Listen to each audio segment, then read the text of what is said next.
미국이 70년 동맹에게 등에 칼을 꽂았습니다. H-1B 비자 수수료를 $1,000에서 $10만 100배 인상한다는 폭탄 발표였죠. 매뉴얼만 있으면 한국인 없어도 된다는 오만한 계산이었습니다. 한국 정부는 침묵으로 일관했고 미국은 한국의 침묵을 굴복의 신호라 착각했죠. 하지만 단 7일 후 미국의 심장부인 월스트리트가 무너져 내렸고 백악관은 실수였다며 무릎을 꿇었습니다. 카네이 애리조나 사막 한복판 수십조 원이 투입된 최첨단 반도체 공장이 하루아침에 고철 덩어리가 되었습니다. 한국 엔지니어 30명이 떠나자마자 전체 시설이 마비된 거였어요. 실리콘밸리 거인들이 앞다퉈 한국행 비행기에 올랐고 파트너를 잘못 건드렸다는 의미심장한 한마디를 남겼습니다. 제 손으로 트럼프를 뽑았다니 나라를 팔아먹은 것 같다는 미국인들의 탄식이 들려왔어요. 과연 무엇이 세계 최강대국의 오만한 계산을 처참하게 박살냈을까요? $10만 종이 한 장이 어떻게 기술 패권의 지각 변동을 일으켰을까요? 그 방역의 이야기가 지금 시작됩니다. 잠깐 영상 시작 전 구독과 좋아요로 대한민국을 응원해주세요. 댓글로 지금 미국의 행동이 어떤지 서로 공유하며 대한민국 기업의 힘을 알려주세요. 저는 스페인계 멕시코인으로 미국 텍사스주에 위치한 퓨처테크 반도체 공장에서 수석 엔지니어로 일하고 있는 마르코 로메로입니다. 34세의 나이에 이미 반도체 업계에서 10년 넘게 일해왔죠. 평소와 다름없이 출근해서 동료들과 인사를 나누고 있는데 갑자기 사무실이 술렁거리기 시작했습니다. 누군가 큰 소리로 뉴스를 틀었거든요. 오늘 저는 미국 역사의 새로운 장을 여는 발표를 하게 되어 영광입니다. 화면 속 윌리엄 스톤 상무부 차관의 목소리가 들려왔어요. 그의 표정은 거만함으로 가득했습니다. 너무 오랫동안 우리는 미국의 기술과 시장을 무임승차하는 이들을 방치해왔습니다. 제 심장이 쿵쾅거리기 시작했어요. H-1B 비자 관련 발표라는 걸 직감했거든요. 저를 비롯해 우리 공장의 핵심 인력 절반 이상이 H-1B 비자로 일하고 있었으니까요. H-1B 전문직 비자의 수수료를 현행 $1,000에서 스톤 차관이 극적 효과를 위해 잠시 멈췄습니다. 그리고 폭탄을 터뜨렸죠. $10만 인상합니다. 다음 달부터 갱신 대상자에게 적용됩니다. 순간 사무실의 시간이 얼어붙었습니다. $10만, 한국 돈으로 1억 3천만 원. 1년 체류 자격에 그만한 돈을 내라는 거였어요. 제 옆에 있던 한국인 동료 김하늘이 창백한 얼굴로 저를 바라봤습니다. 마르코, 이건 말이 안 돼요. 그녀의 목소리가 떨리고 있었어요. 김하늘은 35세의 삼성에서 파견 나온 기술자로 지난 3년간 저와 함께 이 공장의 핵심 기술을 개발해온 동료였습니다. 미국인 부사장 제이슨 하워드가 큰 소리로 말했어요. 드디어 제대로 된 정책이 나왔군. 이제 진짜 미국인들이 일할 차례야. 그의 말에 몇몇 미국인 직원들이 고개를 끄덕였습니다. 하지만 현장 관리자 제니퍼 화이트는 다른 반응을 보였어요. 제이슨, 이건 완전히 미친 짓이야. 우리 한국 팀만 30명이 넘는데 회사가 30억을 비자 비용으로 낼 리가 없잖아. 그녀는 평소 양심적이고 현실적인 사람이었어요. 저는 천천히 일어섰습니다. 창밖으로 끝없이 펼쳐진 텍사스 평원이 보였죠. 어린 시절 아버지가 미국에서 받았던 차별이 떠올랐습니다. 너희 멕시코 사람들은 우리 일자리를 빼앗는다는 말들을 들으며 자란 기억이요. 제니퍼 말이 맞아요. 제가 조용히 말했습니다. 이건 돈의 문제가 아니에요. 메시지예요. 너희는 필요할 때만 쓰고 버리는 도구다. 그런 뜻이죠. 사무실이 조용해졌습니다.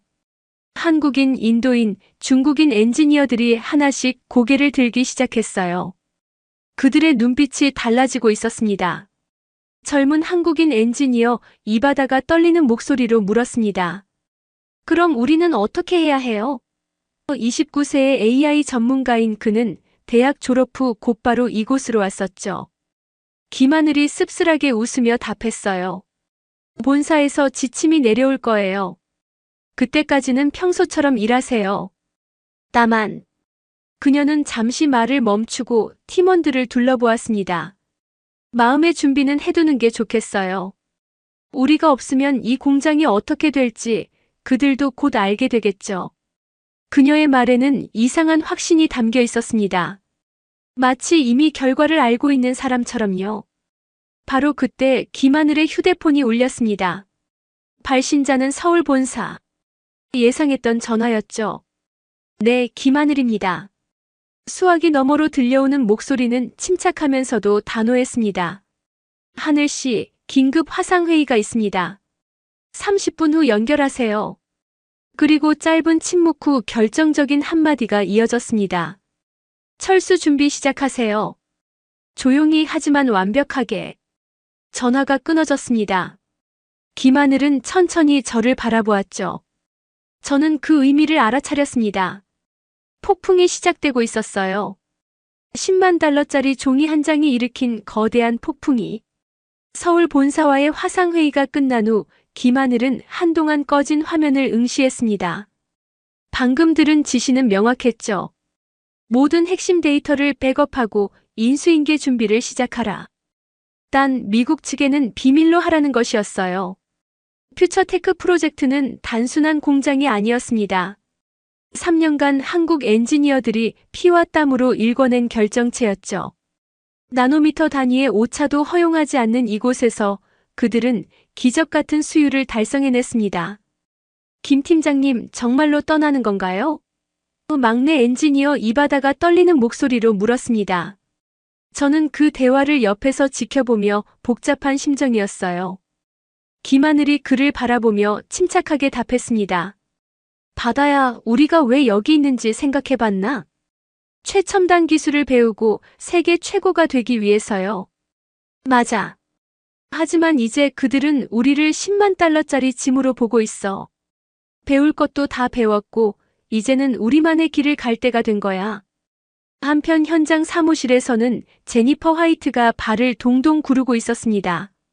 저도 그녀와 함께 대화에 참여했어요. 제발 이성적으로 생각해봐요. 그녀는 미국인 수석 엔지니어 조나단 리처드슨에게 호소했습니다. 한국 팀이 빠지면 이 공장은 마비돼요. 그들이 없으면 우리가 아무것도 할 수 없다는 걸 당신도 알잖아요. 조나단은 고개를 저었습니다. 제니퍼, 우리도 엔지니어야. 매뉴얼 보고 따라하면 되지. 뭐가 그렇게 어렵다고? 매뉴얼로요? 제니퍼가 반박했어요. 마르코가 기계 소리만 듣고도 문제를 찾아내는 걸 못 봤어요? 그런 게 매뉴얼에 있을 것 같아요? 저는 그 순간 개입했습니다. 제니퍼 말이 맞아요. 반도체 제조는 과학이지만 동시에 예술이에요. 눈에 보이지 않는 미세한 차이가 수율을 좌우하거든요. 바로 그때 독일에서 파견된 장비 전문가 한스 밀러가 끼어들었습니다. 60을 넘긴 백발의 노장이었죠. 젊은이들, 내가 40년간 이 업계에 있으면서 배운 게 하나 있어. 기계는 거짓말을 안 해. 하지만 기계의 말을 들을 수 있는 사람은 많지 않지. 그는 창밖의 생산 라인을 가리켰습니다. 저기 한국 엔지니어들을 봐. 그들은 기계와 대화를 해. 진동 하나, 소음 하나에서 문제를 읽어내지. 그건 돈으로 살 수 있는 게 아니야. 제니퍼는 절망적으로 물었습니다. 그럼 우리는 어떻게 해야 해요? 한스는 어깨를 으쓱했습니다. 워싱턴의 똑똑한 양반들이 알아서 하겠지. 우리 같은 현장 사람들 말은 듣지도 않으니까. 그날 저녁 저는 집에 돌아가서 가족들과 화상통화를 했습니다. 멕시코시티에 살고 있는 아버지 카를로스와 로스앤젤레스에서 변호사로 일하는 누나 소피아였어요. 아빠, 큰일 났어요. 제가 하루 있었던 일을 설명하자 아버지의 표정이 어두워졌습니다. 마르코야, 내가 젊었을 때와 똑같구나. 아버지가 한숨을 쉬었어요. 미국은 필요할 때만 우리를 이용하고 버리는 나라야. 나도 당했거든. 누나 소피아가 끼어들었습니다. 마르코, 법적으로 검토해봤는데 이건 명백한 차별이야. 하지만 이민법은 정부 재량권이 크거든. 싸우기 어려워. 그럼 어떻게 해야 하죠? 아버지가 진지하게 말했습니다. 마르코야, 너는 나보다 운이 좋아. 너에게는 선택권이 있잖아. 한국 사람들이 좋은 제안을 해온다면 고려해봐. 하지만 여기서 10년을 일했는데 10년이면 충분히 배운 거야. 이제는 진짜 너를 인정해주는 곳에서 일할 때가 됐어. 아버지의 목소리에는 확신이 담겨 있었어요. 다음 날 아침 출근해보니 기묘한 풍경이 펼쳐졌습니다. 한국 엔지니어들은 평소보다 더 열심히 일했죠. 매뉴얼을 정리하고 데이터를 백업하고 미국 동료들에게 차근차근 설명했습니다. 겉으로는 아무 일도 없는 것처럼요.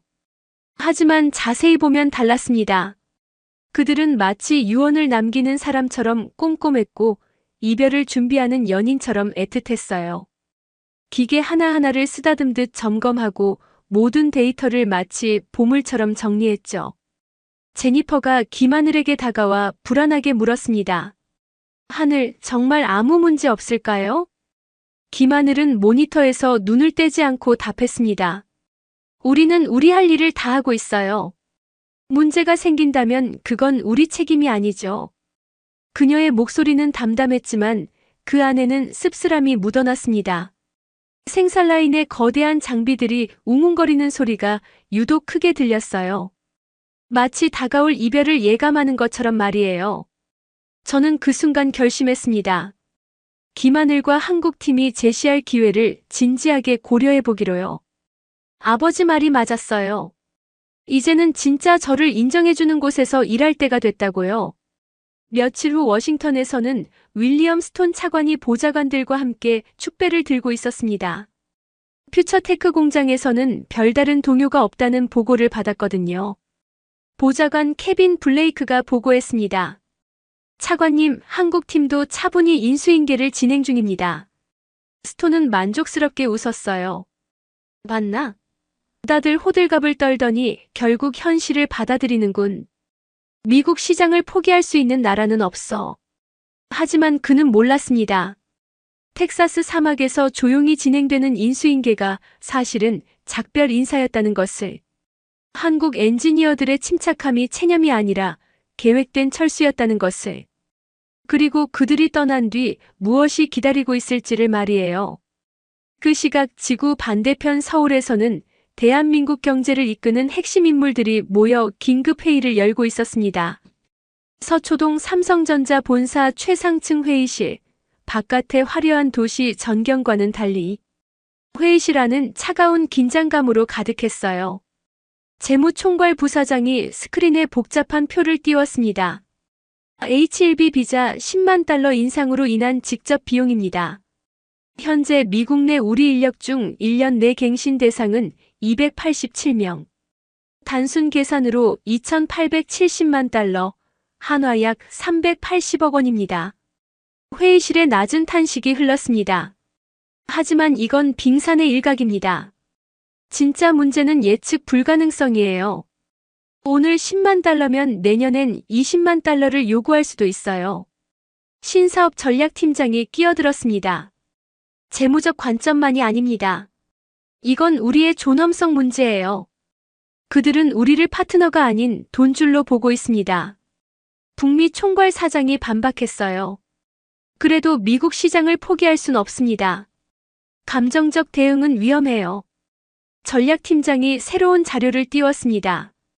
평택의 광활한 부지 사진이었죠. 이미 우리는 대안을 준비해왔습니다. 380억으로 비자 수수료를 내는 대신 그 돈으로 평택에 우리만의 연구단지를 만들면 됩니다. 더 이상 그들의 변덕에 휘둘리지 않고요. 경론이 이어졌습니다. 하지만 결론은 이미 정해져 있었죠. 회장석에 앉아있던 인물이 드디어 입을 열었습니다. 미국은 좋은 시장입니다. 하지만 유일한 시장은 아니에요. 그리고 존중받지 못하는 시장은 좋은 시장이 아닙니다. 그의 목소리는 낮았지만 단호했어요. 퓨처테크 프로젝트는 기존 계약대로 유지하되 추가 투자는 전면 중단합니다. 그리고 모든 자원을 평택으로 돌리세요. 대한민국 역사상 가장 큰 기술 투자가 될 겁니다. 비슷한 시각 서울의 다른 빌딩들에서도 긴급회의가 열렸습니다. 현대자동차 본사에서 글로벌 전략 담당 임원이 막 도착한 이메일을 확인하고 있었어요. 믿기지 않네요. 헝가리 정부에서 직접 러브콜을 보내왔습니다.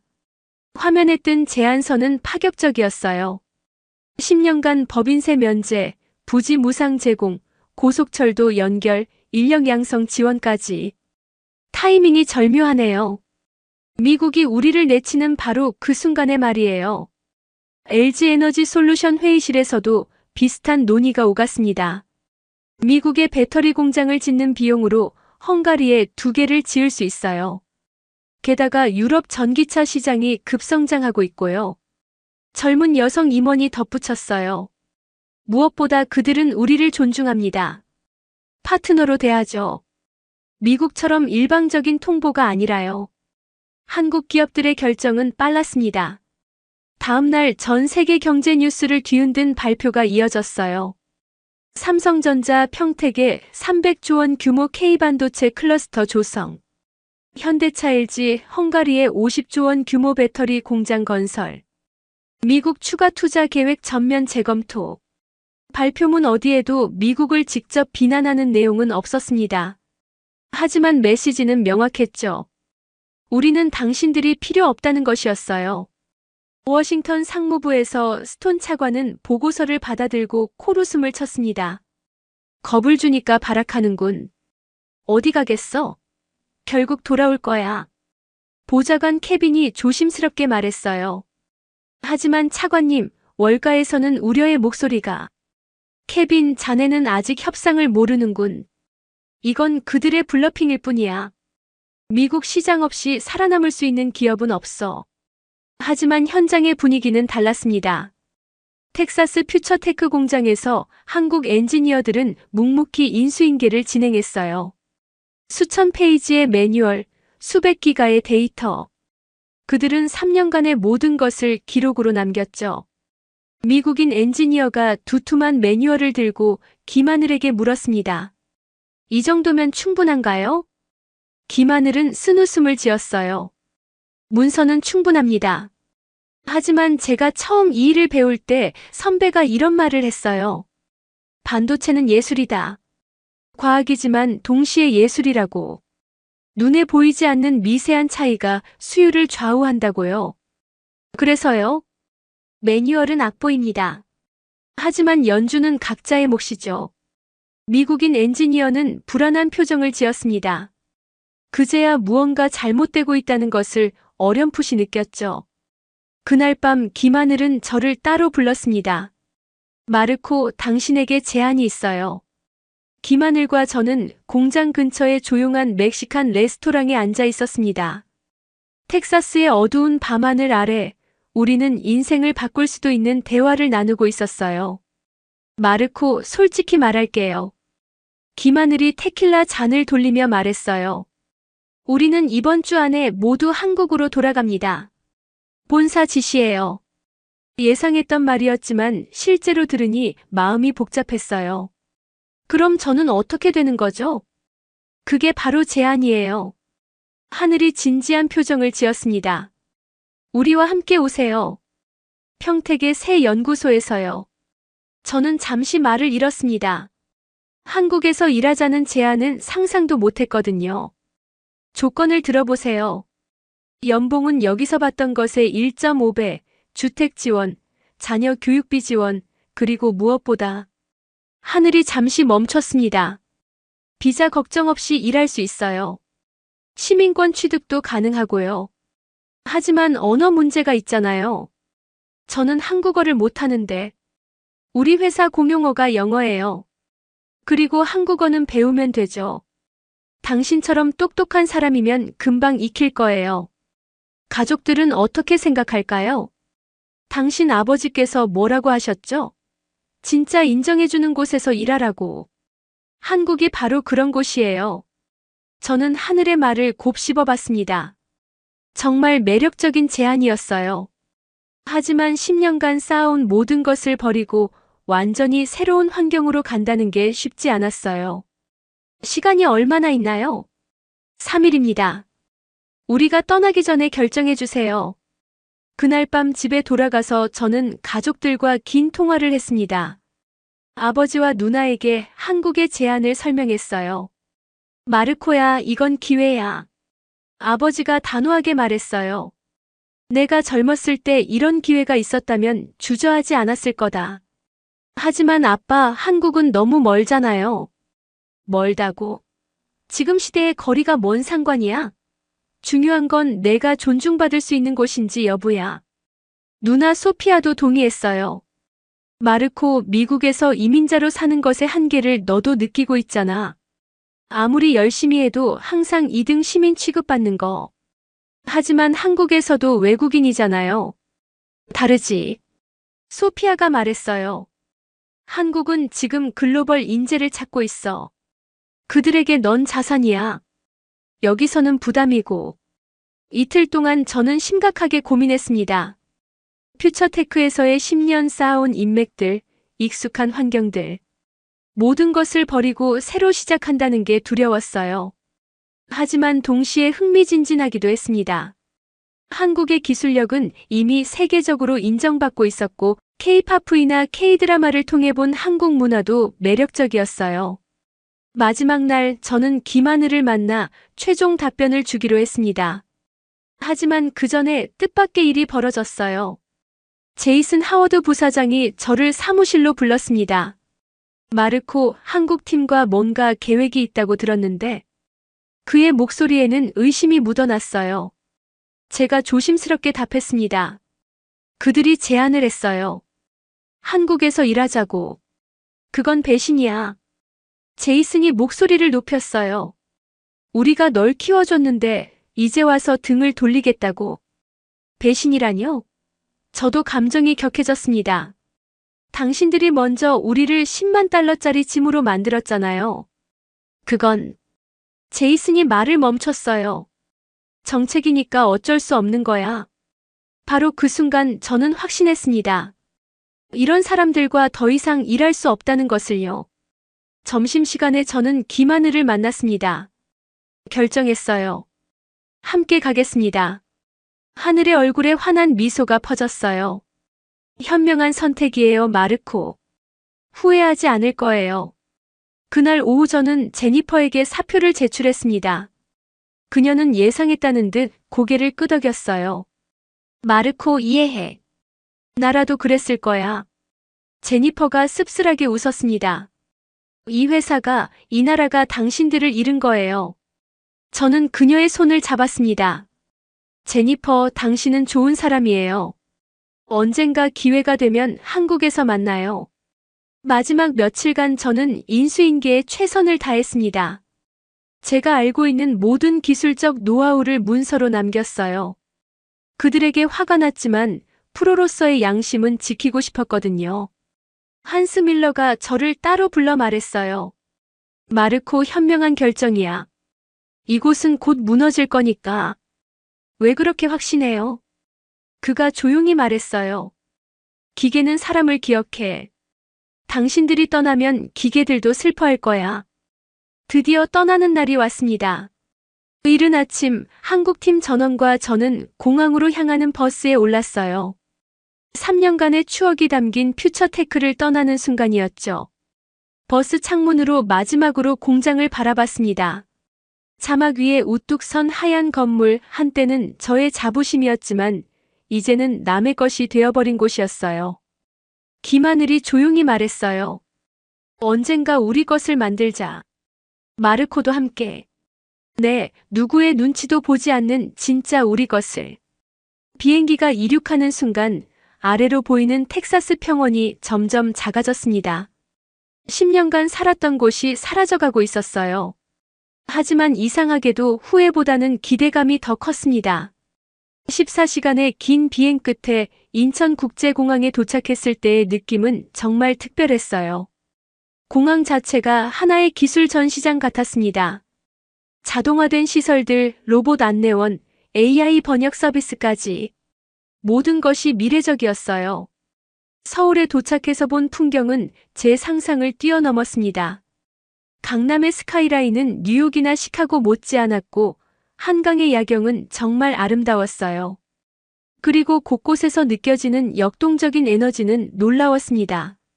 첫 며칠은 문화적 충격이 컸어요. 빠른 인터넷 속도, 어디서나 사용 가능한 모바일 결제, 24시간 운영되는 편의점들. 모든 것이 효율적이고 편리했습니다. 하지만 가장 인상 깊었던 건 사람들의 열정이었어요. 회사 동료들은 밤늦게까지 연구에 몰두했고 새로운 기술에 대한 열의가 대단했습니다. 김하늘이 평택의 새 연구소를 안내해줬을 때 저는 정말 놀랐어요. 시설 규모가 퓨처테크보다 훨씬 컸고 장비들도 최신형이었습니다.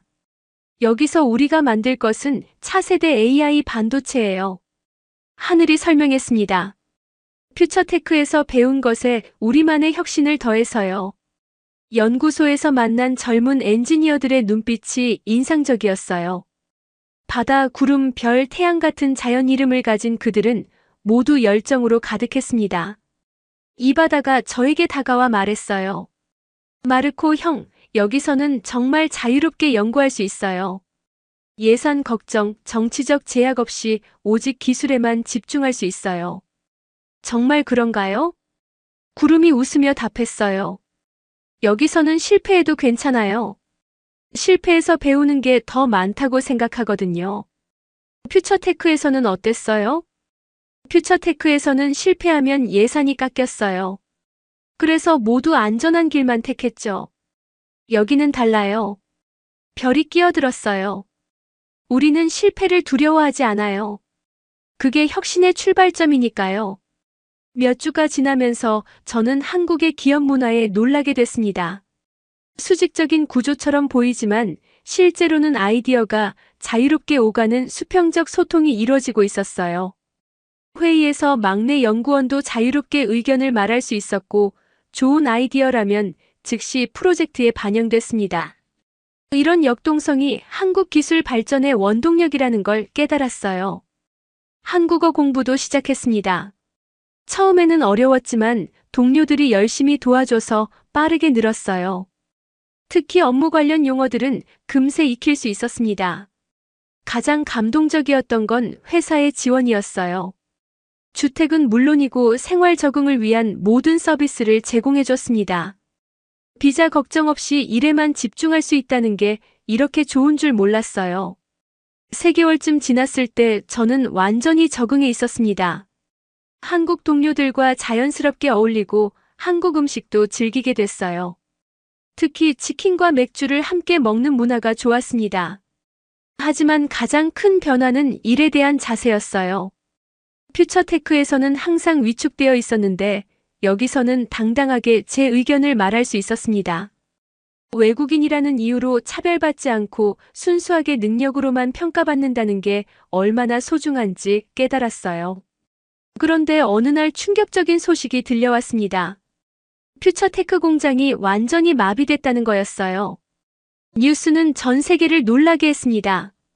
미국의 자랑이었던 퓨처테크 반도체 공장이 하루아침에 고철 덩어리가 되었다는 보도였어요. 한국 엔지니어들이 떠난 지 정확히 일주일 만의 일이었습니다. 저는 평택 연구소에서 이 소식을 접했어요. 동료들과 함께 뉴스를 보는데 묘한 기분이 들었습니다.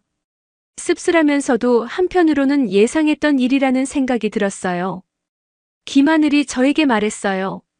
마르코, 제니퍼에게서 연락 왔어요. 상황이 정말 심각하다고. 어떤 상황인가요? 모든 생산 라인이 멈췄어요. 매뉴얼대로 해도 기계들이 작동하지 않는다고. 특히 플라즈마 식각 공정에서 계속 문제가 발생한다네요. 저는 그 원인을 알고 있었어요. 플라즈마 식각은 가장 미묘한 공정 중 하나였거든요. 온도, 습도, 압력의 미세한 변화에도 민감하게 반응했습니다. 매뉴얼에는 표준값만 나와 있지만 실제로는 매일 조건에 따라 미세 조정이 필요했어요.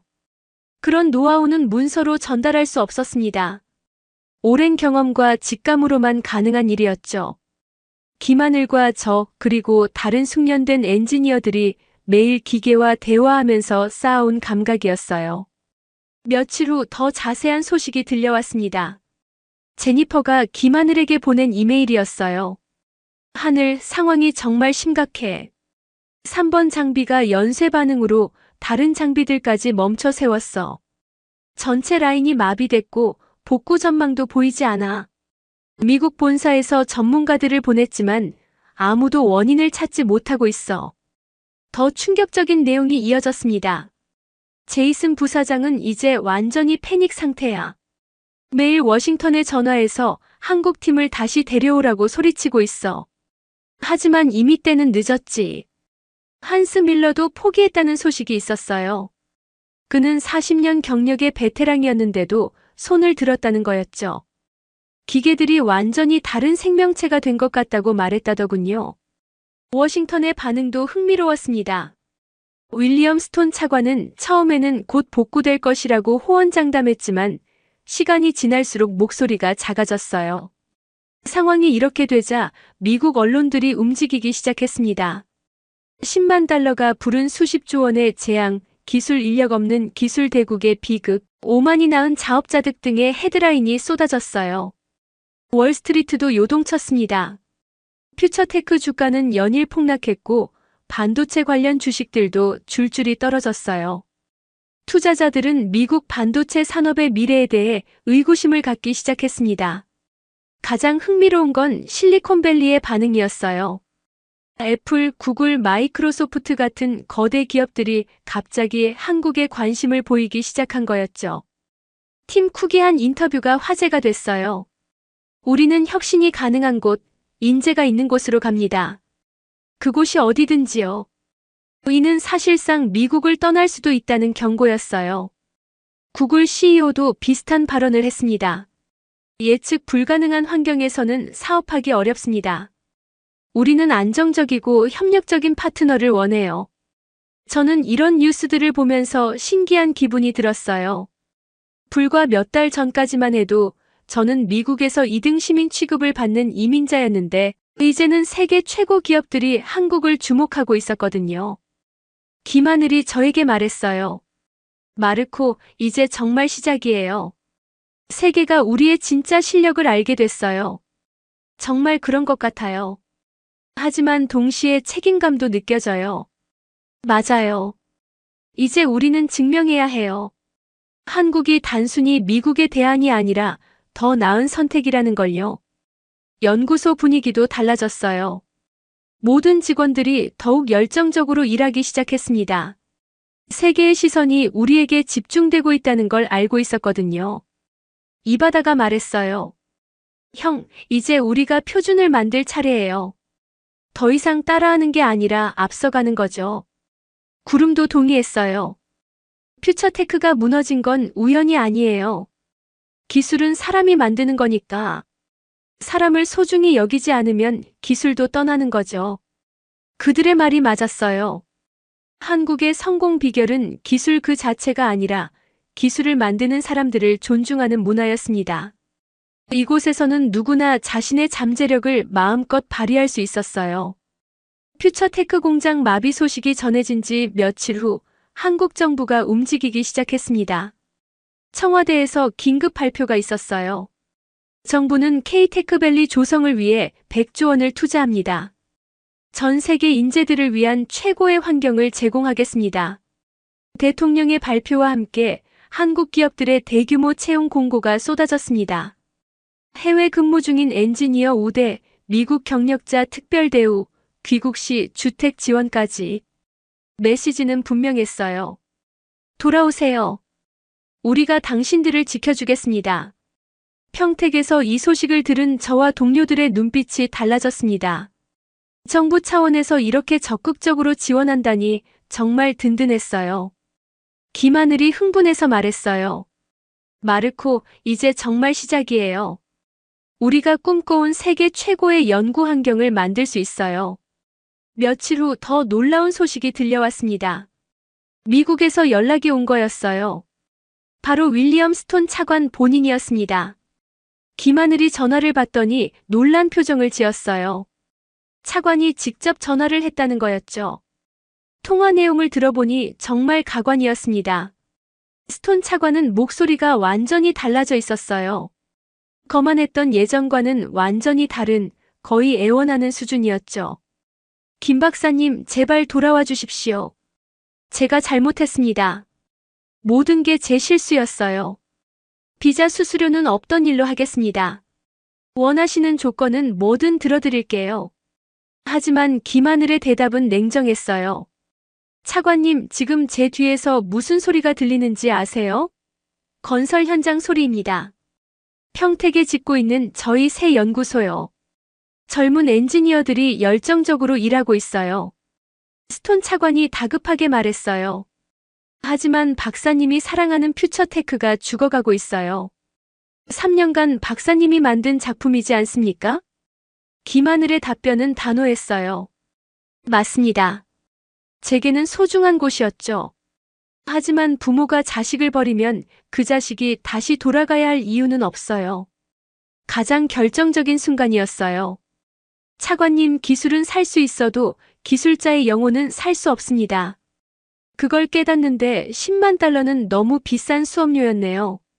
전화가 끊어진 후 연구소 안은 정적이 흘렀습니다. 모든 연구원들이 김하늘의 말에 감동받고 있었어요. 저 역시 가슴이 뜨거워졌습니다. 입하다가 박수를 치기 시작했고 곧 전체 연구소가 박수 소리로 가득했어요. 우리는 한국의 자존심을 지켜낸 기분이었습니다. 그날 오후 더 흥미로운 소식이 들려왔어요. 실리콘밸리에서 비밀 사절단이 한국에 온다는 거였습니다. 팀 쿡을 필두로 구글, 마이크로소프트, 메타의 고위 임원들이 모두 포함되어 있었어요. 며칠 후 팀 쿡이 평택을 방문했습니다. 저는 직접 그를 만날 기회가 있었어요. 생각보다 겸손하고 진솔한 사람이었습니다. 우리는 실수를 했습니다.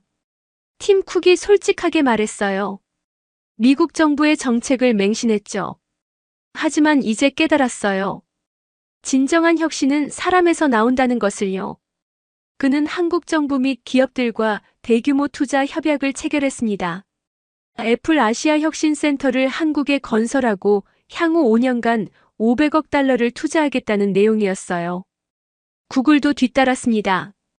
판교에 AI 캠퍼스를 건설하고 한국을 아시아 전략의 중심으로 삼겠다고 발표했어요. 메타와 마이크로소프트도 비슷한 발표를 이어갔습니다. 실리콘밸리의 거인들이 줄줄이 한국행을 선언한 거였죠. 이런 변화의 중심에서 저는 정말 뿌듯했어요. 몇 달 전까지만 해도 10만 달러짜리 짐 취급받던 제가 이제는 세계 최고 기업들이 모셔가려는 인재가 된 거였으니까요. 김하늘이 저에게 말했어요. 마르코, 당신이 올바른 선택을 했어요. 이제 정말 역사가 바뀌고 있어요. 정말 그런 것 같아요. 하지만 이제 시작이겠죠? 맞아요. 우리는 이제 증명해야 해요. 한국이 새로운 기술 제국의 중심이 될 수 있다는 걸요. 연구소에서는 매일같이 새로운 프로젝트가 시작됐어요. 차세대 AI 칩, 양자 컴퓨터, 6G 통신 기술까지 모든 것이 한국에서 개발되고 있었습니다. 저도 중요한 프로젝트의 리더로 선정됐어요. 뉴로모픽 칩 개발팀을 이끌게 된 거였죠. 인간의 뇌를 모방한 인공지능 반도체를 만드는 혁신적인 프로젝트였어요. 팀원들은 모두 젊고 열정적이었습니다. 이 바다, 구름, 별, 태양 같은 한국 엔지니어들과 저 같은 외국인 전문가들이 함께 협력했어요.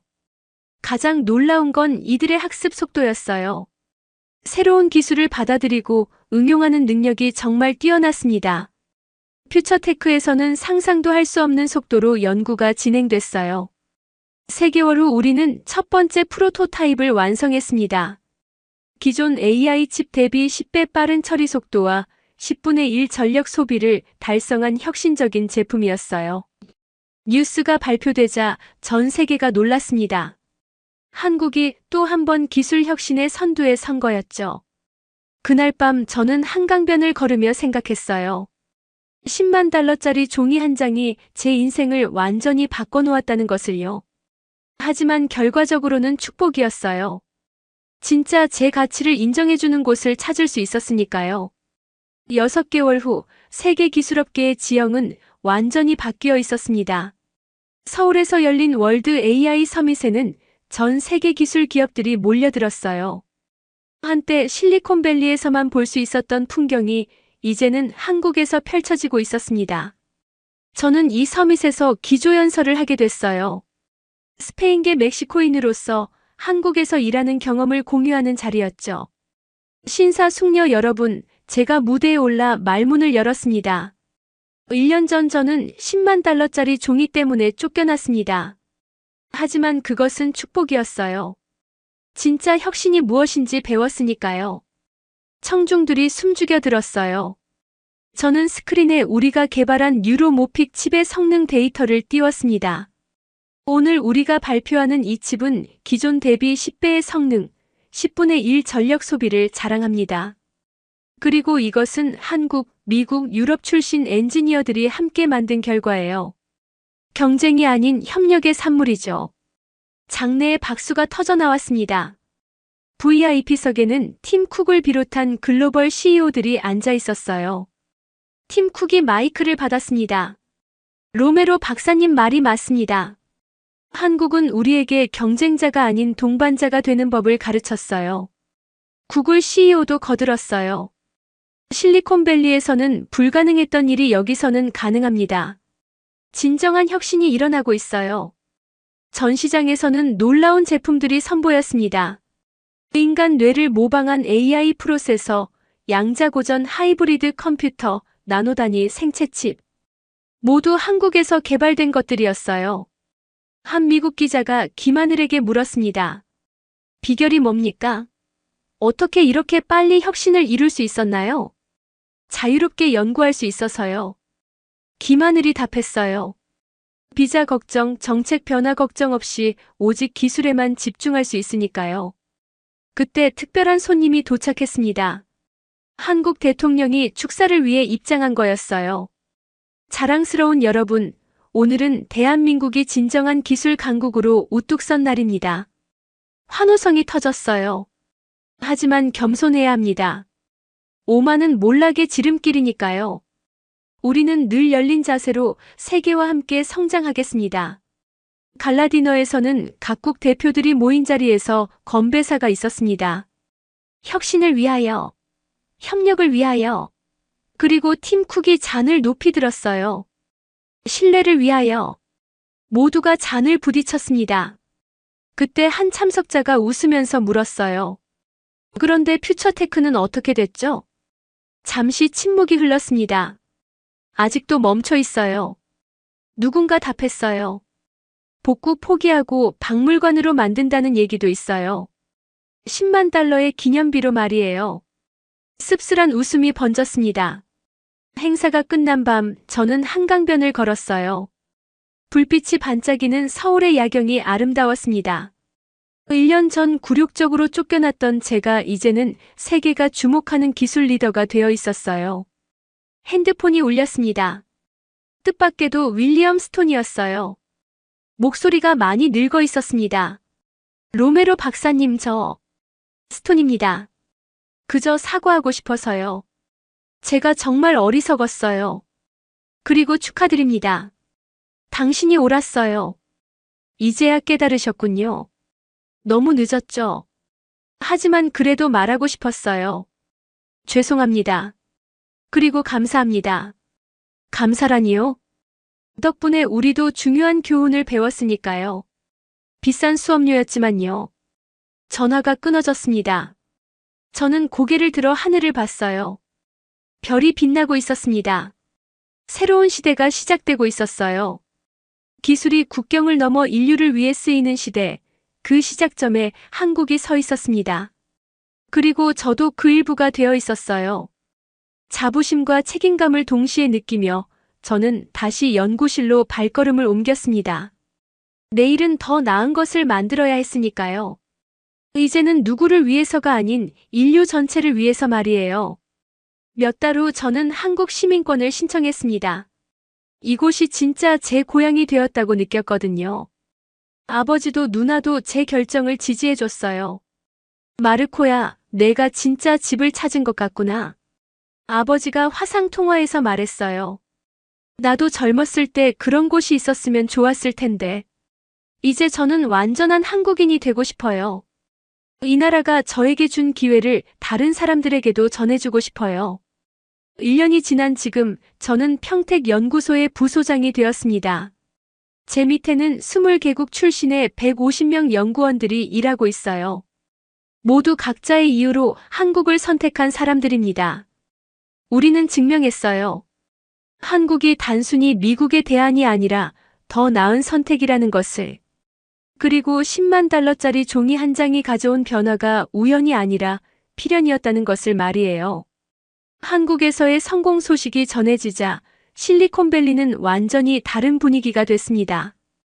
팀 쿡의 한국 투자 발표 이후 다른 기업들도 앞다퉈 움직이기 시작했어요. 구글이 가장 먼저 반응했습니다. 순다르 피차이 CEO가 직접 서울을 방문해서 판교 AI 캠퍼스 건설을 발표했어요. 향후 3년간 300억 달러를 투자하겠다는 내용이었습니다. 우리는 혁신이 일어나는 곳으로 갑니다. 피차이가 기자회견에서 말했어요. 한국은 이미 그 증명을 해보였죠. 메타도 뒤따랐습니다. 마크 저커버그가 화상으로 참석한 발표회에서 한국을 아시아 메타버스 허브로 지정한다고 선언했어요. 서울 강남에 메타 아시아 본부를 건설하겠다는 계획이었습니다. 마이크로소프트는 부산을 클라우드 센터로 선택했어요. 사티아 나델라 CEO는 한국의 빠른 인터넷 인프라와 우수한 엔지니어들을 높이 평가한다고 밝혔습니다. 엔비디아도 예외가 아니었어요. 젠슨 황 CEO는 한국의 GPU 설계 센터를 설립한다고 발표했습니다. 특히 AI 반도체 개발에서 한국과의 협력을 강화하겠다는 의지를 보였어요. 이런 변화를 지켜보는 저의 기분은 정말 복잡했습니다. 1년 전만 해도 미국에서 천대받던 외국인 엔지니어였는데 이제는 세계 최고 기업들이 한국으로 몰려오고 있었거든요. 김하늘이 저에게 말했어요. 마르코, 이제 정말 역사가 바뀌고 있어요. 기술의 중심이 태평양을 건너고 있어요. 평택연구소도 바빠졌습니다. 매일같이 글로벌 기업들의 방문단이 찾아왔어요.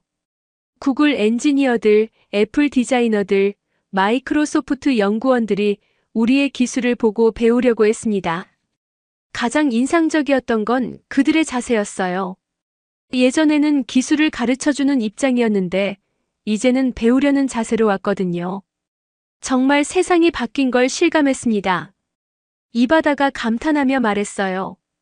형, 구글 AI 팀장이 우리한테 기술 자문을 요청했어요. 진짜 세상이 거꾸로 됐네요. 구름도 거들었어요. 애플에서도 우리 뉴로모픽 칩을 차세대 아이폰에 탑재하고 싶다고 하더라고요. 정말 꿈만 같아요. 하지만 이런 변화의 이면에는 미국의 몰락이 있었습니다. 실리콘밸리는 점점 공동화되고 있었고 우수한 인재들은 모두 한국행 비행기에 올랐어요. 미국 언론들은 연일 특집 기사를 내보냈습니다. 어떻게 한국은 단 1년 만에 기술 초강 대국이 되었나? 실리콘밸리의 몰락과 K밸리의 부상, 10만 달러가 바꾼 세계 질서 같은 제목들이었어요. 한편 워싱턴에서는 대통령이 긴급 국무회의를 소집했습니다. 상황이 걷잡을 수 없이 악화되고 있었거든요. 각하, 상황이 심각합니다. 국가안보보좌관이 보고했어요. 실리콘밸리 기업들이 줄줄이 한국으로 떠나고 있습니다. 이대로 가면 미국의 기술 패권이 완전히 무너질 것 같습니다. 대통령의 얼굴이 붉어졌어요. 말도 안 돼. 어떻게 고작 한국 같은 나라가 우리를 위협할 수 있어? 경제팀장이 조심스럽게 말했습니다. 각하, 한국은 더 이상 작은 나라가 아닙니다. 반도체, AI, 배터리 분야에서 이미 세계 1위예요. 그럼 어떻게 하자는 거야? 정책을 전면 수정해야 합니다. H-1B 비자 정책을 원상 복구하고 떠난 기업들에게 파격적인 인센티브를 제공해야 해요. 하지만 이미 늦었다는 게 문제였어요. 신뢰를 잃은 후에는 아무리 좋은 조건을 제시해도 돌아오려 하지 않았거든요. 대통령이 마지막 카드를 꺼냈습니다. 팀 쿡에게 직접 전화를 걸어본 거예요. 팀, 우리가 다시 이야기해보자. 조건은 뭐든 들어줄게. 하지만 팀 쿡의 대답은 차가웠어요. 미스터 프레지던트, 신뢰는 한번 깨지면 돌이킬 수 없어요. 우리는 이미 새로운 파트너를 찾았습니다. 누구든 경제적 이익을 위해서는 경제적 이익만이 전부가 아니에요. 팀 쿡이 끊어서 말했어요. 존중과 신뢰, 그리고 미래에 대한 비전. 한국은 우리에게 그 모든 걸 줬어요. 전화가 끊어졌습니다. 대통령은 처음으로 두려움을 느꼈어요. 자신이 무엇을 잃었는지, 그리고 그것이 얼마나 큰 것이었는지 깨달았거든요. 며칠 후 윌리엄 스톤 차관은 사임서를 제출했습니다. 10만 달러 정책의 실패 책임을 지는 것이었어요. 하지만 이미 모든 게 돌이킬 수 없는 상황이었습니다. 스톤의 후임으로 온 새 차관은 더욱 절망적인 보고를 받았어요. 실리콘밸리 주요 기업들의 80%가 한국 진출을 검토 중이라는 내용이었습니다. 상황을 타개하기 위해 미국 정부는 마지막 수단을 동원했어요. 대규모 경제 사절단을 한국에 파견한 거였습니다. 상무장관, 재무장관, 국무장관까지 포함된 최고 위급 대표단이었어요. 하지만 한국 정부의 반응은 예상외로 차가웠습니다. 청와대 대변인이 브리핑에서 말했어요. 우리는 언제나 대화에 열려 있습니다. 하지만 상호 존중을 기반으로 한 대화여야 해요. 미국 사절단이 서울에 도착했을 때 반응은 미지근했어요. 공항에서 환영 인파도 없었고 언론의 관심도 예전만 못했습니다. 가장 충격적인 건 한국 기업인들과의 만남이었어요. 예전 같으면 앞다퉈 미국 고위 관리들을 만나려 했을 텐데 이번에는 달랐습니다. 삼성전자 회장이 간단한 예의상 만남만 가졌을 뿐 구체적인 협력 논의는 거부했어요. 이미 다른 파트너들과 충분한 협력을 하고 있다는 이유였습니다. 현대차는 아예 만남 자체를 거절했어요. 유럽 프로젝트가 너무 바빠서 시간을 낼 수 없다는 답변이었습니다. LG는 정중하게 만났지만 새로운 투자 계획은 없다고 명확히 했어요. 이미 결정된 사항들을 번복할 의사가 없다는 입장이었습니다. 미국 사절단의 처참한 성과를 지켜본 저는 감개무량했습니다. 1년 전만 해도 상상할 수 없었던 일들이 벌어지고 있었거든요. 평택연구소에서는 더욱 야심찬 프로젝트들이 시작됐어요. 우리가 개발한 뉴로모픽 칩의 성공에 힘입어 차세대 양자 컴퓨터 개발에도 착수했습니다. 김하늘이 새로운 프로젝트를 발표했어요. 우리는 이제 세계 최초로 실용적인 양자고전 하이브리드 컴퓨터를 만들 거예요. 2년 안에 상용화가 목표입니다. 이바다가 눈을 빛내며 말했어요. 형, 정말 가능할까요? 양자 컴퓨터는 구글이나 IBM도 아직 실용화 못했는데. 그래서 우리가 하는 거야. 김하늘이 자신있게 답했어요. 우리에게는 남들이 없는 게 있거든. 바로 협력의 힘이야. 정말 그랬어요. 한국 연구소의 가장 큰 장점은 국경을 넘나드는 협력이었습니다. 저처럼 다양한 국적의 엔지니어들이 모여서 각자의 강점을 살린 연구를 할 수 있었어요. 양자 컴퓨터 프로젝트 팀에는 미국, 독일, 인도, 일본 출신 연구자들이 함께했습니다. 각자 다른 배경과 경험을 가진 이들이 모여서 시너지를 만들어내고 있었어요. 구름이 독일 출신 연구자와 함께 양자 알고리즘을 개발하고 있었고, 별은 인도 출신 수학자와 암호화 기술을 연구하고 있었어요.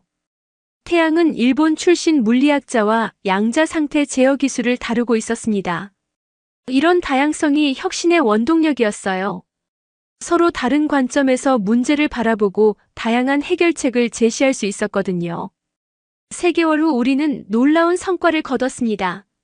세계 최초로 안정적인 양자고전 하이브리드 시스템을 구현한 거였어요.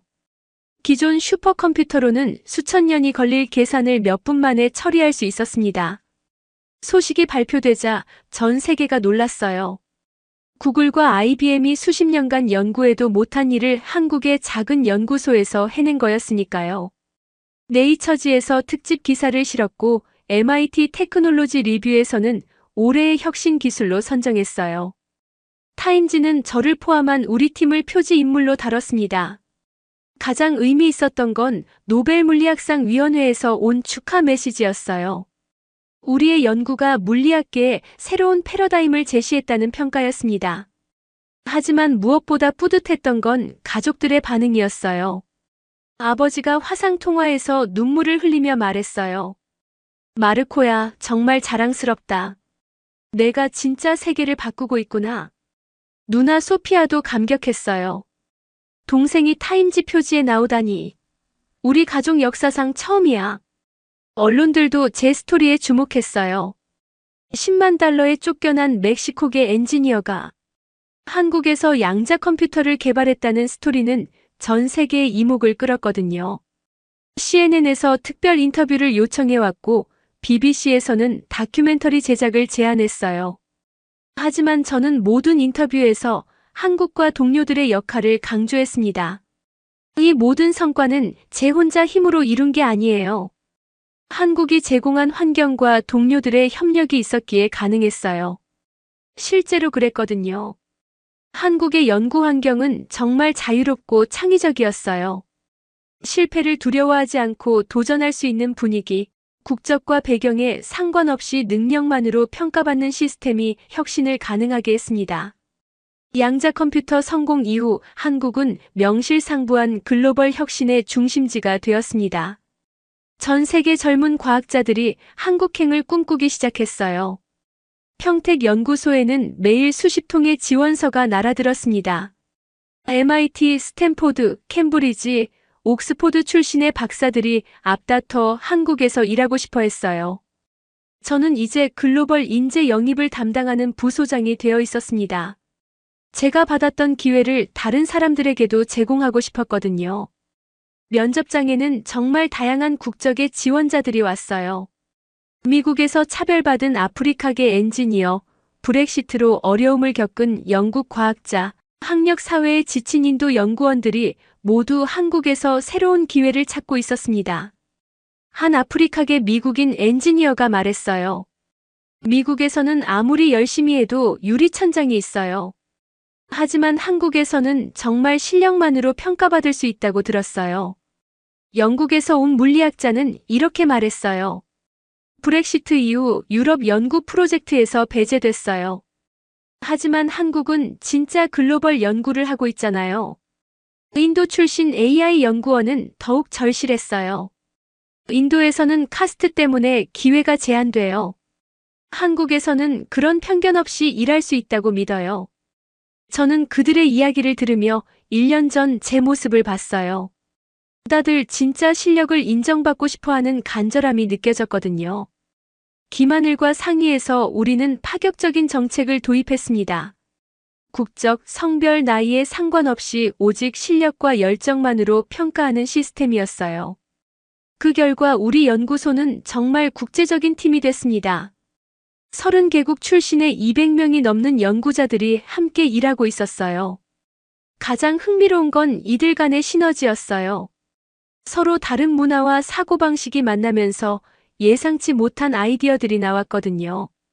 아프리카 출신 엔지니어의 독창적 사고와 독일 연구자의 체계적 접근, 인도 수학자의 논리적 분석과 일본 물리학자의 정밀함이 어우러져서 혁신을 만들어냈어요.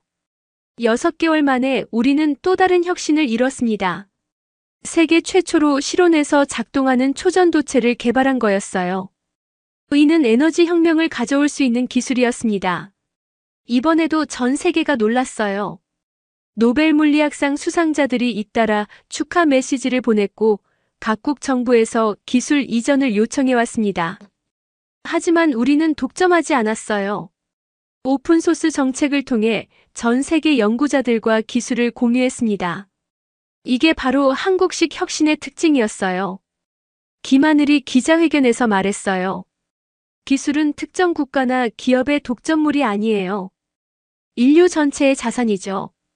우리는 이 기술이 세계 곳곳에서 인류의 삶을 개선하는 데 쓰이길 바라요.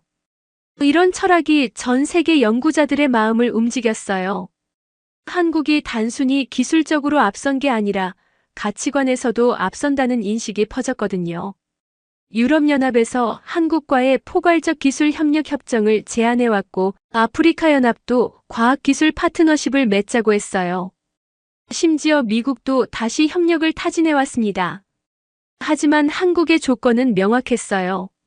상호 존중과 평등한 파트너십, 일방적인 기술 이전이나 종속 관계는 절대 받아들일 수 없다는 입장이었습니다. 1년 반이 지난 지금 한국은 명실상부한 세계 기술의 중심이 되어 있었습니다. 서울에는 매달 세계 각국의 정상들이 방문했고 평택은 제2의 실리콘밸리로 불리게 됐어요. 저는 이제 한국 정부의 글로벌 과학기술 자문관도 겸하고 있었습니다.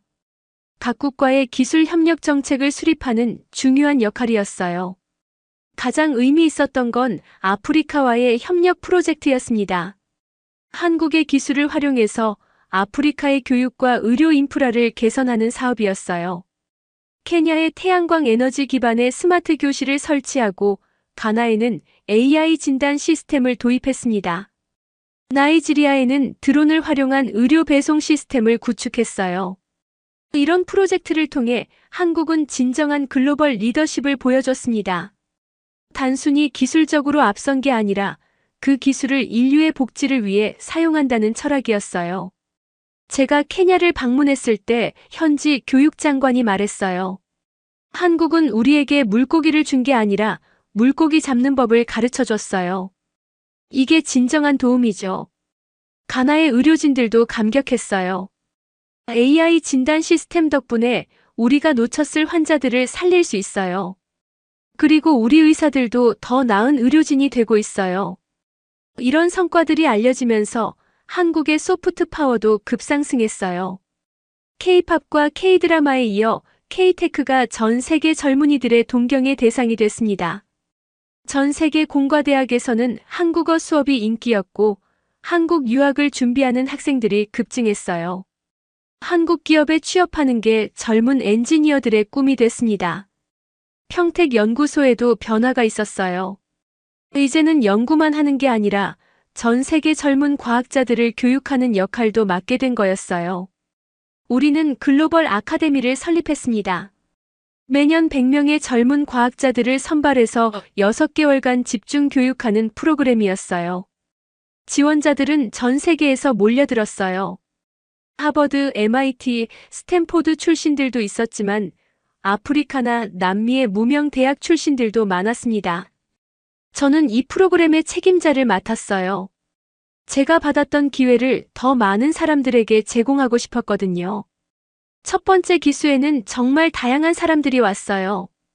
전쟁으로 고향을 떠난 시리아 출신 물리학자, 가난한 환경을 극복한 브라질 출신 화학자, 성차별을 이겨낸 사우디아라비아 출신 여성 엔지니어까지. 그이들의 이야기를 듣다 보면 정말 가슴이 뭉클했어요.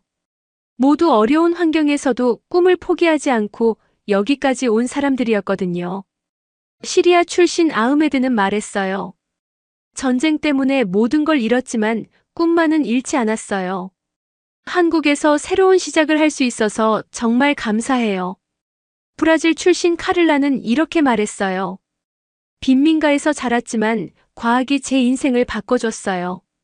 이제 제가 다른 사람들의 인생을 바꾸는 기술을 만들고 싶어요. 사우디아라비아 출신 파티마의 말이 가장 인상적이었어요. 제 나라에서는 여성이 엔지니어가 되기 어려워요. 하지만 한국에서는 성별에 상관없이 실력만 보더라고요. 이들과 함께 일하면서 저는 정말 많은 걸 배웠어요. 각자 다른 배경에서 온 만큼 문제를 바라보는 시각도 달랐고 그 덕분에 더 창의적인 해결책들이 나왔거든요. 6개월 후 첫 번째 기수가 졸업할 때 저는 정말 뿌듯했어요. 이들은 각자의 나라로 돌아가서 한국에서 배운 기술과 철학을 전파할 텐데 그게 바로 진정한 글로벌 영향력이라고 생각했거든요. 한국의 부상을 지켜본 미국도 변화를 시도하기 시작했습니다. 새로운 대통령이 취임하면서 기존 정책을 전면 재검토하겠다고 선언했어요. 가장 먼저 H-1B 비자 정책을 완전히 뒤집었습니다. 수수료를 원래대로 돌려놓은 건 물론이고 오히려 우수 인재들에게는 인센티브를 제공하겠다고 했어요. 새 대통령이 국정연설에서 말했어요. 미국은 다시 한번 세계 최고의 인재들이 모여드는 나라가 되겠습니다. 과거의 실책을 인정하고 새로운 출발을 하겠어요. 하지만 반응은 미지근했어요. 이미 떠난 기업들과 인재들을 되돌리기에는 너무 늦었던 거죠. 더 심각한 건 신뢰의 문제였어요. 정책이 언제든 바뀔 수 있다는 불안감 때문에 많은 사람들이 미국을 더 이상 안전한 선택지로 보지 않았거든요. 윌리엄 스톤의 후임으로 온 새 상무부 장관이 한국을 방문했어요. 이번에는 정말 겸손한 자세로 협력을 요청했습니다. 저도 그 미팅에 참석했어요. 한국 정부의 자문관 자격으로 말이죠. 1년 전 10만 달러 폭탄을 터뜨린 장본인들이 이제는 도움을 요청하러 온 상황이 정말 아이러니했어요. 새 장관이 말했어요. 과거의 실수를 인정합니다. 이제는 진정한 파트너십을 맺고 싶어요. 하지만 한국 측의 반응은 신중했어요. 청와대 과학기술수석이 답했어요. 파트너십은 상호 존중을 기반으로 해야 해요. 일방적인 요구나 갑작스러운 정책 변경은 더 이상 받아들일 수 없어요. 구체적인 협력 방안을 논의하는 과정에서 미국 측의 한계가 드러났어요. 여전히 기술 이전을 원하는 수준에 머물러 있었거든요. 저는 회의에서 직접 발언했습니다. 진정한 협력이라면 기술을 주고받는 것만이 아니라 가치와 비전을 공유하는 거예요. 한국은 기술을 독점하지 않고 전 세계와 공유하고 있어요. 미국도 그런 철학을 받아들일 수 있나요? 미국 대표단은 명확한 답변을 하지 못했어요. 여전히 미국 우선주의에서 벗어나지 못하고 있었거든요. 결국 그 미팅은 별다른 성과 없이 끝났어요. 형식적인 MOU 하나 체결한 것 외에는 구체적인 협력 방안을 찾지 못했습니다. 미국 언론들도 이런 상황을 비판적으로 보도했어요. 워싱턴 포스트는 미국이 여전히 과거의 사고방식에서 벗어나지 못하고 있다고 지적했어요. 뉴욕타임스는 더 신랄했어요. 한국은 이미 새로운 패러다임을 만들었는데 미국은 아직도 예전 방식으로 접근하고 있다는 분석이었어요. 실리콘밸리의 반응도 차가웠어요. 이미 한국으로 떠난 기업들은 돌아올 의사가 전혀 없었고 남아있는 기업들도 한국 진출을 계속 검토하고 있었어요. 팀 쿡이 한 인터뷰가 화제가 됐어요. 정책 하나 바꾼다고 신뢰가 회복되는 건 아니에요. 근본적인 사고방식의 변화가 필요해요. 구글 CEO도 비슷한 입장을 밝혔어요. 우리는 이미 새로운 생태계를 구축했어요. 굳이 불확실한 환경으로 돌아갈 이유가 없어요. 이런 반응들을 보면서 저는 변화의 의미를 새삼 깨달았어요. 한번 잃은 신뢰를 회복하는 건 정말 어려운 일이라는 것을요. 하지만 동시에 새로운 기회도 보였어요. 미국의 빈자리를 다른 나라들이 채우기 시작했거든요. 유럽, 아프리카, 남미 국가들이 적극적으로 한국과의 협력을 추진하고 있었어요. 특히 인상적이었던 건 아프리카였어요. 나이지리아, 케냐, 가나 같은 나라들이 한국의 기술을 활용해서 놀라운 발전을 이루고 있었거든요. 이제는 미국이 아니라 아프리카가 한국의 가장 중요한 파트너가 될 수도 있겠다는 생각이 들었어요. 2년이 지난 지금 세계 기술업계의 지형은 완전히 바뀌어 있었습니다. 한국을 중심으로 한 새로운 기술 생태계가 형성되고 있었어요. 평택에서 시작된 변화는 이제 전 세계로 확산되고 있었습니다. 한국과 파트너십을 맺은 나라들이 하나둘씩 기술 강국으로 떠오르고 있었거든요. 가장 놀라운 성과를 보인 건 아프리카였어요. 케냐는 드론 기술을 활용한 물류 혁신으로 아프리카의 아마존이 되고 있었고, 나이지리아는 AI 기술로 농업 생산성을 3배 늘렸어요. 가나는 한국의 의료 AI 기술을 도입해서 말라리아 조기 진단 시스템을 구축했습니다. 덕분에 말라리아 사망률이 90% 감소했어요. 이런 성과들이 알려지면서 아프리카에 대한 세계의 인식도 바뀌기 시작했어요. 더 이상 원조를 받는 대륙이 아니라 혁신을 만들어내는 파트너로 인식되기 시작한 거죠. 저는 아프리카 순방을 다녀온 후 정말 감동받았어요. 한국의 기술이 정말 사람들의 삶을 바꾸고 있다는 걸 직접 봤거든요.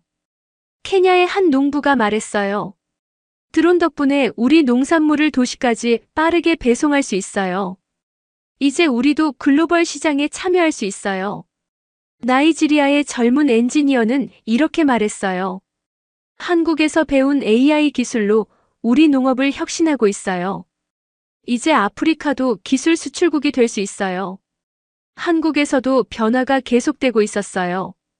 평택을 넘어서 전국 곳곳에 연구소들이 들어서고 있었고 매년 수만 명의 외국인 연구자들이 한국으로 오고 있었어요.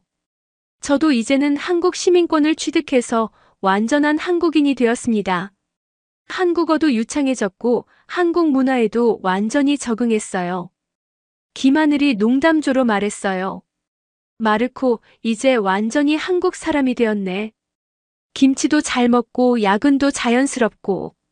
한국의 부상을 지켜본 미국도 변화를 시도하기 시작했습니다. 새로운 대통령이 취임하면서 기존 정책을 전면 재검토하겠다고 선언했어요. 가장 먼저 H-1B 비자 정책을 완전히 뒤집었습니다. 수수료를 원래대로 돌려놓은 건 물론이고 오히려 우수 인재들에게는 인센티브를 제공하겠다고 했어요. 새 대통령이 국정연설에서 말했어요. 미국은 다시 한번 세계 최고의 인재들이 모여드는 나라가 되겠습니다. 과거의 실책을 인정하고 새로운 출발을 하겠어요. 하지만 반응은 미지근했어요. 이미 떠난 기업들과 인재들을 되돌리기에는 너무 늦었던 거죠. 윌리엄 스톤의 후임으로 온 새 상무부 장관이 한국을 방문했어요. 이번에는 정말 겸손한 자세로 협력을 요청했습니다. 저도 그 미팅에 참석했어요. 한국 정부의 자문관 자격으로 말이죠. 1년 전 10만 달러 폭탄을 터뜨린 장본인들이 이제는 도움을 요청하러 온 상황이 정말 아이러니했어요. 새 장관이 말했어요. 과거의 실수를 인정합니다. 이제는 진정한 파트너십을 맺고 싶어요. 하지만 한국 측의 반응은 신중했어요. 청와대 과학기술수석이 답했어요. 파트너십은 상호 존중을 기반으로 해야 해요. 일방적인 요구나 갑작스러운 정책 변경은 더 이상 받아들일 수 없어요. 저는 회의에서 직접 발언했습니다.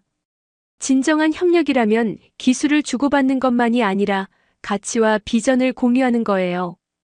한국은 기술을 독점하지 않고 전 세계와 공유하고 있어요. 미국도 그런 철학을 받아들일 수 있나요? 미국 대표단은 명확한 답변을 하지 못했어요. 여전히 미국 우선주의에서 벗어나지 못하고 있었거든요. 결국 그 미팅은 별다른 성과 없이 끝났어요. 형식적인 MOU 하나 체결한 것 외에는 구체적인 협력 방안을 찾지 못했습니다. 실리콘밸리의 반응도 차가웠어요. 이미 한국으로 떠난 기업들은 돌아올 의사가 전혀 없었고 남아있는 기업들도 한국 진출을 계속 검토하고 있었어요. 팀 쿡이 한 인터뷰가 화제가 됐어요. 정책 하나 바꾼다고 신뢰가 회복되는 건 아니에요. 근본적인 사고방식의 변화가 필요해요. 3년이 지난 지금 한국은 명실상부한 세계 기술의 중심이 되어 있었습니다. 서울에는 매달 세계 각국의 정상들이 방문했고 평택은 제2의 실리콘밸리로 불리게 됐어요. 저는 이제 한국 정부의 글로벌 과학기술 자문관도 겸하고 있었습니다. 각국과의 기술 협력 정책을 수립하는 중요한 역할이었어요. 가장 의미 있었던 건 아프리카와의 협력 프로젝트였습니다. 한국의 기술을 활용해서 아프리카의 교육과 의료 인프라를 개선하는 사업이었어요. 케냐의 태양광 에너지 기반의 스마트 교실을 설치하고 가나에는 AI 진단 시스템을 도입했습니다. 나이지리아에는 드론을 활용한 의료 배송 시스템을 구축했어요. 이런 프로젝트를 통해 한국은 진정한 글로벌 리더십을 보여줬습니다. 단순히 기술적으로 앞선 게 아니라 그 기술을 인류의 복지를 위해 사용한다는 철학이었어요. 제가 케냐를 방문했을 때 현지 교육장관이 말했어요. 한국은 우리에게 물고기를 준 게 아니라 물고기 잡는 법을 가르쳐 줬어요. 이게 진정한 도움이죠. 가나의 의료진들도 감격했어요. AI 진단 시스템 덕분에 우리가 놓쳤을 환자들을 살릴 수 있어요. 그리고 우리 의사들도 더 나은 의료진이 되고 있어요. 이런 성과들이 알려지면서 한국의 소프트 파워도 급상승했어요. K-팝과 K-드라마에 이어 K-테크가 전 세계 젊은이들의 대상이 됐습니다.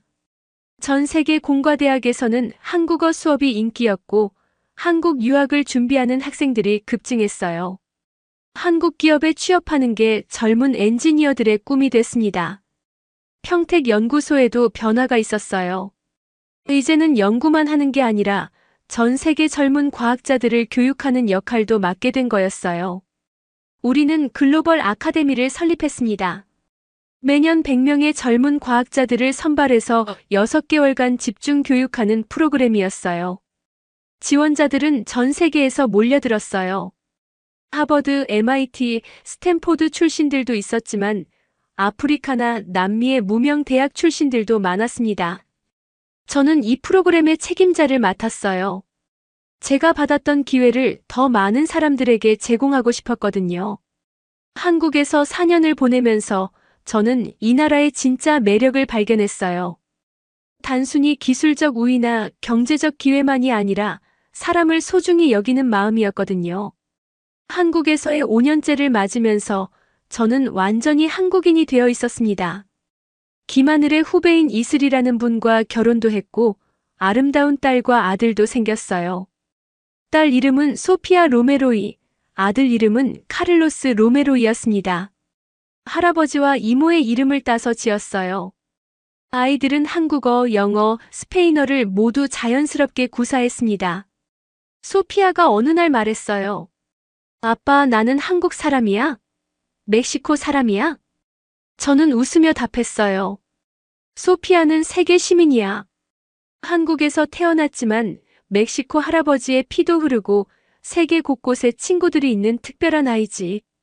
제 연구 성과도 계속 늘어났어요. 탄소 포집 기술에 이어 차세대 배터리 기술, 친환경 에너지 시스템까지 다양한 분야에서 혁신을 이뤘습니다. 하지만 가장 의미 있었던 건 후배 양성이었어요.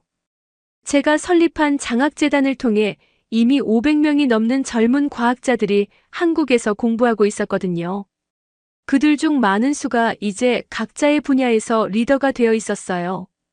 아프리카에서 온 학생들은 고향으로 돌아가서 현지 문제를 해결하는 기술을 개발하고 있었고, 남미 출신들은 환경 보호 기술을 연구하고 있었어요. 어느 날 케냐에서 온 옛 장학생이 연락해 왔어요. 교수님이 지원해 주신 덕분에 말라리아 백신을 개발했어요. 내년부터 케냐 전역에서 사용할 예정이에요. 브라질에서 온 학생도 소식을 전했어요. 교수님께 배운 기술로 아마존 산림 보호 시스템을 만들었어요. 이제 불법 벌목을 실시간으로 감지할 수 있어요. 이런 소식들을 들을 때마다 정말 뿌듯했어요. 제가 받은 기회가 더 많은 사람들에게 전해지고 그것이 세상을 조금씩 더 나은 곳으로 만들고 있다는 걸 느낄 수 있었거든요. 아버지와 누나도 한국을 자주 방문하게 됐어요. 손주들을 보러 오는 것도 있었지만 한국이 정말 좋다고 하더라고요. 아버지가 말했어요. 마르코야, 이제 정말 너의 고향을 찾은 것 같구나. 아이들도 행복해 보이고 너도 정말 만족스러워 보여. 한국에서의 6년째, 우리는 인류 역사를 바꿀 수 있는 혁신을 이뤄냈습니다. 세계 최초로 실용적인 핵융합 발전소를 완성한 거였어요. 김하늘이 프로젝트 발표회에서 말했어요. 오늘은 인류가 에너지 문제를 완전히 해결하는 날입니다. 이제 모든 사람이 깨끗하고 무한한 에너지를 사용할 수 있어요. 저는 이 프로젝트의 핵심 기술인 플라즈마 제어 시스템을 개발했어요. 퓨처테크에서 쌓은 반도체 기술과 한국에서 배운 AI 기술을 결합한 결과였습니다. 발표 직후 전 세계가 들썩였어요. 노벨 물리학상 위원회에서 축하 메시지를 보내왔고 각국 정부에서 기술 도입을 요청해왔습니다. 하지만 우리의 결정은 이미 정해져 있었어요.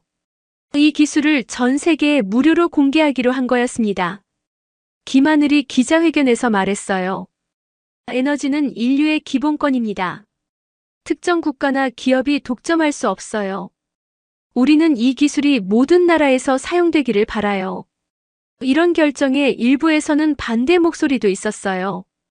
엄청난 경제적 가치를 포기하는 거라고 했죠. 하지만 한국 정부와 국민들은 우리의 결정을 지지해줬어요. 대통령이 성명을 발표했어요. 한국은 기술로 세계를 지배하려는 게 아니라 기술로 세계를 행복하게 만들려고 해요. 이것이 진정한 기술 강국의 모습입니다. 핵융합 기술 공개 후 놀라운 일들이 벌어졌어요. 각국에서 에너지 빈곤이 사라지기 시작했고 탄소 배출량이 급격히 감소했습니다. 아프리카의 오지 마을에도 전기가 들어왔고 남미의 외딴 지역에서도 인터넷을 사용할 수 있게 됐어요. 진짜 세상이 바뀌고 있었습니다. 케냐에서 온 편지가 특히 감동적이었어요. 핵융합 발전소 덕분에 우리 마을에 처음으로 전기가 들어왔어요. 아이들이 밤에도 공부할 수 있게 됐어요. 이런 변화를 보면서 저는 정말 보람을 느꼈어요. 10만 달러 때문에 쫓겨났던 제가 이제는 전 세계 사람들의 삶을 바꾸는 기술을 만들고 있다니요. 노벨 물리학상 위원회에서도 공식적으로 후보 추천을 해왔어요. 하지만 저는 개인적인 영예보다는 팀 전체의 성과라고 생각했습니다. 시상식에서 저는 이렇게 말했어요. 이 모든 성과는 한국이 제공한 자유로운 연구 환경과 동료들의 협력 덕분이에요. 그리고 무엇보다 사람을 소중히 여기는 한국의 가치관이 만들어낸 결과입니다. 7년이 지난 지금 저는 한국에서 완전히 뿌리를 내리고 살고 있습니다. 평택 글로벌 혁신 연구소의 소장이 되었고 전 세계 50개국 출신의 1000명이 넘는 연구자들을 이끌고 있어요. 소피아는 이제 8살이 되어서 한국 초등학교에 다니고 있어요. 한국어가 모국어처럼 자연스럽고 한국 문화를 완전히 자기 것으로 받아들이고 있습니다. 어느 날 소피아가 말했어요. 아빠, 나는 커서 과학자가 될 거야. 아빠처럼 세상을 더 좋게 만드는 기술을 만들고 싶어. 카를로스도 5살이 되어서 무엇이든 호기심 많은 아이로 자라고 있어요. 연구소에 놀러 오면 여러 나라 연구원들과 자연스럽게 어울리며 진짜 세계 시민으로 성장하고 있습니다. 제가 설립한 장학재단은 이제 전 세계 100개국에서 매년 1000명의 젊은 과학자들을 지원하고 있어요. 이들이 각자의 나라로 돌아가서 현지 문제를 해결하는 혁신을 만들어내고 있습니다. 가장 자랑스러운 건 아프리카의 변화예요. 한국 기술을 배운 젊은 과학자들이 아프리카를 진짜 기술 대륙으로 바꿔놓고 있어요. 이제 아프리카에서도 세계 수준의 혁신이 나오고 있습니다. 어느 날 뜻밖의 연락을 받았어요. 윌리엄 스톤이었습니다. 그는 이제 일선에서 물러나 있었지만 여전히 그날의 후회를 안고 살고 있었어요. 로메로 박사님, 정말 축하드려요. 당신이 이룬 성과를 보면서 우리가 얼마나 큰 실수를 했는지 깨닫고 있어요. 이제 와서 후회해도 늦었죠. 하지만 그래도 말하고 싶었어요. 10만 달러가 결국 인류에게는 축복이었다는 걸요. 정말 그랬어요. 그 10만 달러짜리 종이가 저의 인생을 바꿨고 결국 전 세계를 더 나은 곳으로 만드는 계기가 되었거든요. 한강을 산책하며 저는 지난 7년을 돌이켜봤어요. 굴욕적으로 쫓겨났던 텍사스에서 시작해서 이제는 세계가 주목하는 과학자가 되기까지의 여정이었어요. 이슬이가 제 손을 잡으며 말했어요. 여보, 후회하지 않아요? 미국에서 평범하게 살 수도 있었는데. 전혀 후회 안 해요. 저는 웃으며 답했어요. 여기서 진짜 제 자신을 찾았고 진짜 제가 하고 싶었던 일을 할 수 있게 됐어요. 그리고 무엇보다 당신과 아이들을 만날 수 있었죠. 내일은 새로운 프로젝트가 시작됩니다. 화성 거주지 건설을 위한 기술 개발이에요. 한국이 주도하고 전 세계가 참여하는 인류 역사상 가장 큰 프로젝트가 될 거예요. 10만 달러짜리 종이 한 장이 시작한 변화는 이제 우주로까지 확장되고 있습니다. 그리고 그 중심에는 사람을 소중히 여기고 기술을 독점하지 않고 나누는 한국의 철학이 있어요. 지금까지 10만 달러가 불러온 거대한 역전의 이야기였습니다. 오만한 정책 하나가 세계 최강 대국의 기술 패권을 무너뜨렸고 무시당했던 나라가 새로운 기술 제국으로 우뚝 섰습니다. 진정한 힘은 억압이 아닌 공감에서, 독점이 아닌 나눔에서 나온다는 교훈을 보여준 이야기였어요. 여러분도 어디서든 자신의 가치를 인정받을 수 있는 곳을 찾으시길 바랍니다.